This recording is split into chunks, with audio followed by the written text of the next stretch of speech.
अमेरिकी राष्ट्रपति Donald Trump चौंकाने के लिए जाने जाते हैं। कभी नीम कभी शहद रहते इस लीडर ने पुरानी परिपाटी से अलग रूस के साथ करीबी संबंध रखने की इच्छा जताई। सार्वजनिक मौकों पर भी वे कई बार मॉस्को के लीडर व्लादिमीर पुतिन की तारीफ कर चुके।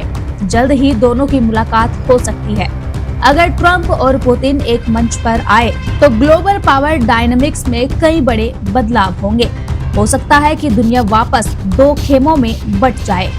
पीएम नरेंद्र मोदी से मुलाकात के बाद मीडिया से बात करते हुए डोनाल्ड ट्रंप ने कहा, रूस को G7 गुट से बाहर निकालना बड़ी गलती थी। बता दें कि G7 पहले के G8 हुआ करता था। ये दुनिया के ताकतवर इकोनॉमीज का गुट था, जिसमें अमेरिका के अलावा Canada, Britain, France, Germany, Italy और जापान शामिल थे।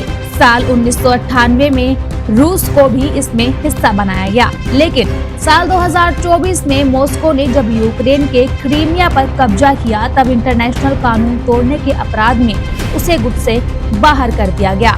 हाँ, सीधे तौर पर सदस्य देशों ने ऐसा नहीं कहा, लेकिन ये हुआ जरूर था।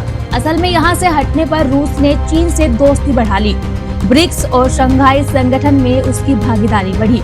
मॉस्को चूंकि तेल और गैस के साथ सैन्य मामलों में भी बड़ा खिलाड़ी रहा, तो इसका असर भी ग्लोबल डायनामिक्स पर पड़ने लगा। रूस के पाले में कई देश आ गए जो सीधे सीधे नहीं आए। वे संतुलन के नाम पर अमेरिका और रूस दोनों से व्यापार करने लगे।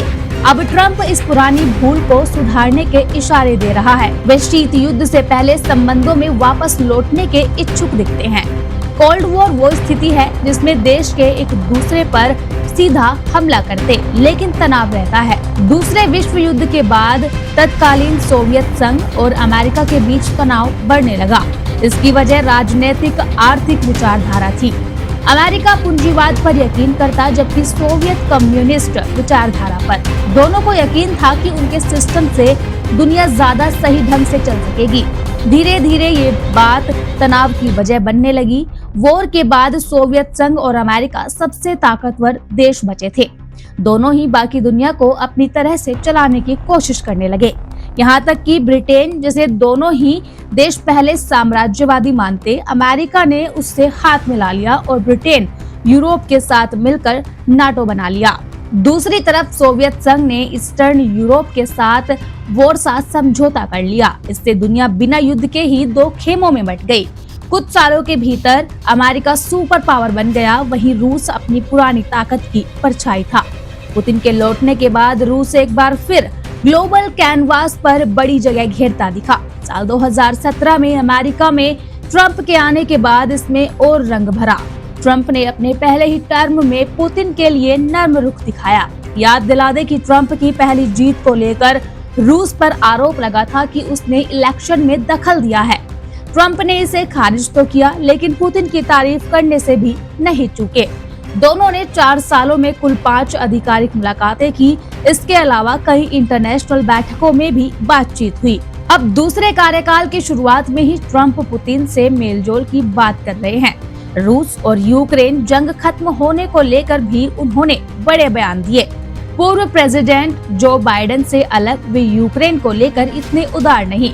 उन्होंने न केवल उसे नाटो में लेने से इनकार कर दिया, बल्कि रूस के क्रीमिया लौटाने के यूक्रेनी प्रस्ताव को भी लगभग खारिज कर दिया। सबसे बड़ी बात यह है कि इन दो देशों के बीच जंग है और फैसला ट्रंप और पुतिन ले सकते हैं। कम से कम ट्रंप के हालिया बयानों से तो यही लगता है कि वे यूक्रेन को खास छूट देने के मूड में नहीं हैं। अगर ये दोनों देश फिर से नजदीक आते हैं, तो जैसा ट्रंप और पुतिन के तौर तरीकों से लग भी रहा है, तो ग्लोबल पावर डायनामिक्स पर बड़ा असर होगा। दुनिया के सबसे ताकतवर सैन्य गुट को ट्रंप लंबे समय से लताड़ रहे हैं। दरअसल अमेरिका इसका सबसे बड़ा फंडर है। अब वो मानता है कि बाकी देशों के सैन्य बंदोबस्त का खर्चा भी वो ही क्यों ना उठाए। यही कारण है कि ट्रंप नाटो से अपने हाथ खींचने की धमकियां देते रहे। वॉशिंगटन और मॉस्को पास आए तो नाटो लगभग बेअसर हो जाएगा।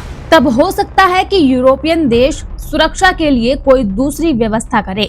इससे यूरोप की रक्षा नीतियों में बड़ा बदलाव आ सकता है। जैसे वे आपस में मिलकर कुछ ऐसा बना ले जो यूएस से अलग हो। दोनों देशों की पुरानी दुश्मनी छोड़ने पर पूर्वी यूरोप खतरे में आ सकता है। इस हिस्से में यूक्रेन समेत पोलैंड और बाल्टिक मुल्क हैं। अब तक यूएस उनकी मदद करता रहा। यूक्रेन जंग में ही उसने सैन्य और आर्थिक सहायता की थी, लेकिन रूस के करीब आने पर वो इससे दूरी बना सकता है, क्योंकि जाहिर तौर पर दो नावों की सवारी वो नहीं करेगा। इसका फायदा रूस को मिलेगा। ईस्टर्न हिस्से में वो अपना असर बढ़ा सकता है। अमेरिका रूस दोस्ती में ग्लोबल पावर डायनामिक्स एकदम बदल सकता है। बीते दशकों में अमेरिका के पाले में यूरोप और तमाम देश हैं। वहीं रूस के साथ कभी कभार चीन और बाकी देश दिख जाते हैं, लेकिन अगर सांप नेवला साथ आ जाए तो काफी कुछ बदलेगा। चीन अब तक रूस से ही एनर्जी और सैन्य तकनीकें लेता रहा। पिक्चर बदलने पर चीन को दूसरे विकल्प खोजने पड़ सकते हैं। ऐसा भी हो सकता है कि यूरोप और चीन साथी बन जाए।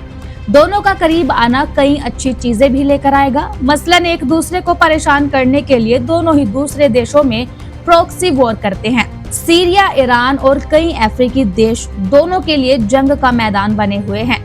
इनके संबंध सुधरने पर बाकी देशों के बीच शांति आ सकती है।